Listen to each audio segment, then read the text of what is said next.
Hey, welcome back to the channel. Yet another exciting day of boat mods. Today I'm going to be upgrading my graph setup. I'm going to be adding graphs to the boat as well as upgrading the mount. The mount upgrade will be using a dual graph mount from TB Nation. So I'm going to be going from 1 graph to 3 at the front of my boat. I'm going to be adding the Garmin 126. That's a 12-inch graph. I'll be also adding a 10-inch to my existing Humminbird. If you guys can see it way up there. This is what I've been running right here for the past, I don't know, several years, just a single graph. This is the 9-inch Helix Humminbird, and I'm gonna keep this. So keeping this, I'm gonna add those other 2 graphs. I'll be changing out this mount, going with the TB Nation dual graph mount, and I will have to do a modification on it. So I've got my mount. This is the riser, and this is the Gen 2 version. So if you're mounting a graph that's 12 inches or higher, you definitely want to go with the Gen 2. It's right there on the TB Nation website. A couple good things about this mount is, one, it's made out of 3/16 inch aluminum versus the 1/8 for the smaller graphs, and it comes pre-drilled, a variety of holes to fit your installation needs. This is the 5-inch riser. They also sell an 8-inch as well, but 5 should provide enough clearance for me to not bump my foot up against it as I'm running the motor. And I've also got the cradle, and this is key for mounting more than 1 graph. Also have your plate for your GPS puck. This integrates right into it, fits into the pre-drilled holes that are there already, mounts right onto the back of the mount. Got a plier holder that can mount right to the side like this, and a cup holder as well. So you can do a cup holder on one side, put the plier holder on the other. Here's the actual cup holder, fits right in there, and it comes with hardware as well. Got your bolts ready to go. As I mentioned, this is a dual graph mount. I am going to be mounting 3 graphs on that, so we'll be doing a little modification to make it all work. Hopefully it all comes together as planned out in my head. So when I'm done, I'll have my 12-inch graph up top. I'll have the Humminbird Helix 9 on the left, and then bottom right will be the 10-inch Garmin. I'll leave all of this linked in the description below, and don't forget, guys, shameless plug here, use our code BBF5 for 5% off your order at checkout on tbnation.net. I'm looking forward to how this is going to turn out. Let's go ahead and get started.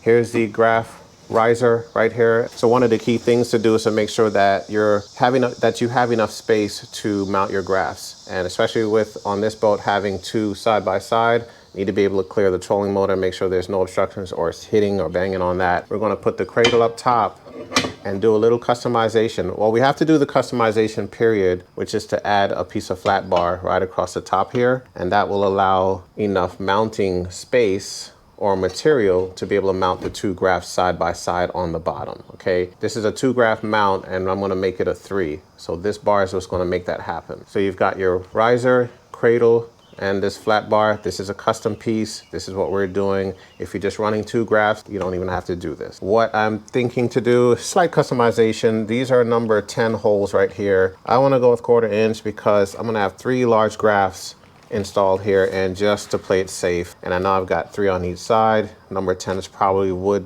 handle it pretty good. Personal preference, I'm gonna go ahead and widen these holes out and run 1/4 inch bolts right through there to give me an extra sense of security. First step we're gonna do is mount the cradle to the riser and get that bolted together. We're gonna build everything off the boat and then bring it onto the boat and then get the riser in the right place, considering the clearance for the trolling motor. So right here I have a line drawn, center line for this flat bar, which aligns up with the center line on the cradle. And all we're gonna do is just clamp it on there to hold it in place. It's lined up? Okay. After lining up the cradle to the center line of the flat bar, we marked where we needed to drill through the flat bar using the pre-drill holes on the cradle. We drilled out all the holes using a 1/4 inch drill bit. We even used a hole saw and drilled out the center hole to match the cradle in case we needed to run wires through it later. After we did this, we realized it was pretty stupid to do it because the mount for the 12-inch graph covered the hole anyway. So don't waste your time doing this step. We test fitted everything to check ourselves on the spacing for the graphs. Just wanted to make sure before we proceeded any further that we could get a good sense of how to space out the graphs, especially the bottom graphs. Once confirmed, We recessed the holes, which we had to do so the bolts would install flush with the flat bar. If you don't do this step, the heads of the bolts would interfere with the actual graft mounts laying flush against the flat bar. All right, just recessed it. Just use a recessed countersink drill bit. So when we slide the bracket over, there'll be no interference with the bolts.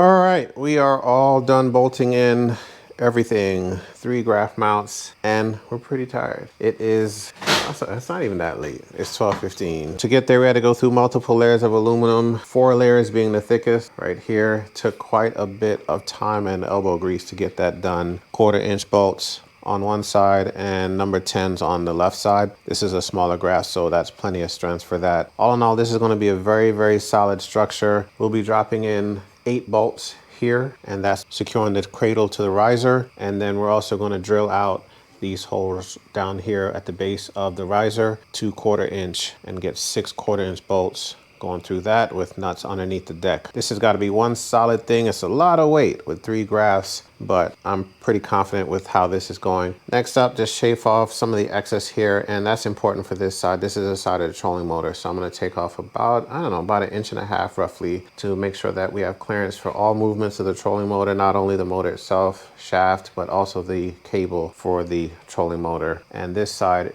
looks good. I'll probably shave off the edges here, just for safety purposes, and then paint it black, and then do the final fitting and installation on the boat.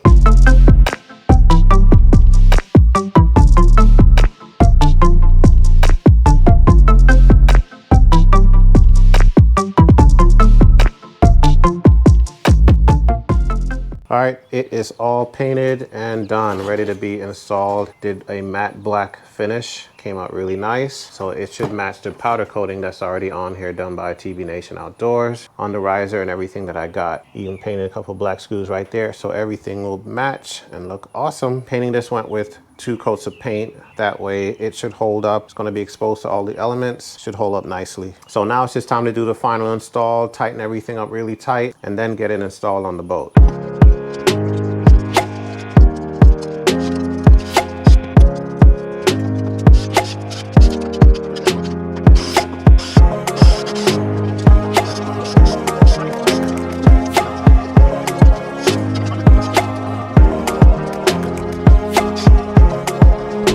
And of course, it never fails. We ran out of short bolts, so we went with what we had, installed long ones, and cut them down to size.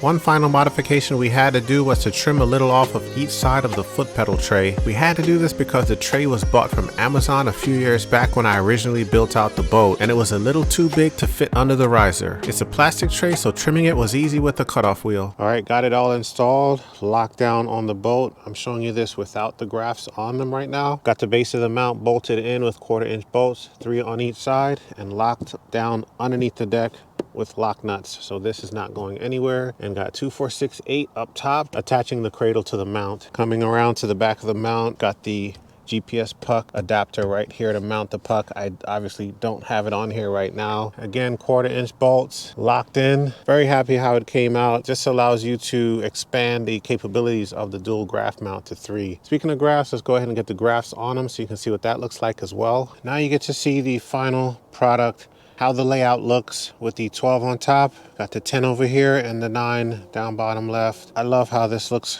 Little command center right here. Got everything I need on one graft mount. I've got clearance for the trolling motor over here to be stowed. I will say my foot, when I wear big boots, does touch the top of this 5-inch riser. That's probably the one thing I would do different, is go with an 8-inch riser instead of 5. When my heel is down and my toe comes up in my boots, I am hitting this. It doesn't impair my ability to use the trolling motor at all, but ideally I don't want my foot touching this at all in case I need to make a sudden move and need to get my foot in there quickly, maybe I'm heading towards a stump or the bank or something, that's probably my one takeaway to do differently next time, is to go with a higher riser, as long as I'm mounting this over the foot pedal. If you're not mounting it over the foot pedal, obviously that wouldn't be an issue. This is a really good option and a really good setup to have for any 3 graph mount scenario. And for any of you that's wondering how durable this is, I can truly attest for myself. I actually got caught out on the Potomac River unexpectedly in some really bad weather. It was at the end of a fishing day, and on my way back to the boat ramp, I hit the main river. I was in a creek arm for at least 2-3 hours. But when I hit that main river back, I had huge swells and high winds going on. And if you're familiar with any river system, you know that can be a very dangerous situation. I actually shut the cameras down. I might have some footage to show you right here if I can even find a glimpse of it. But I ended up shutting all the cameras down, really focusing. And my boat was crashing on these waves, especially a flat bottom John boat. 14-footer, not the best case scenario, and my heart was beating. But one of the things I was concerned about was these 3 graphs up here. It is quite a bit of weight, but it held up very well. So that's my testimony to this kind of setup. I mean, if I can survive that, I can pretty much survive any other scenario I could be faced with, and the mount held up well. And I do believe that's because of going with the 1/4-inch bolts at the bottom, and the fact that the Gen 2 mount is 3/16 inch thick aluminum. So I see this lasting a very long time, a really great option. If you guys like this video, please leave a like, comment, and don't forget to subscribe to the channel. Got a lot more boat build content coming your way, one right there and another one in the garage being worked on. So stay tuned to the channel. If you haven't subscribed already, please do so. Be a part of everything we do, trying to bring you some really awesome content. Super excited as we move forward. Again, leave a like, comment, and subscribe to the channel. We'll see you on the next one.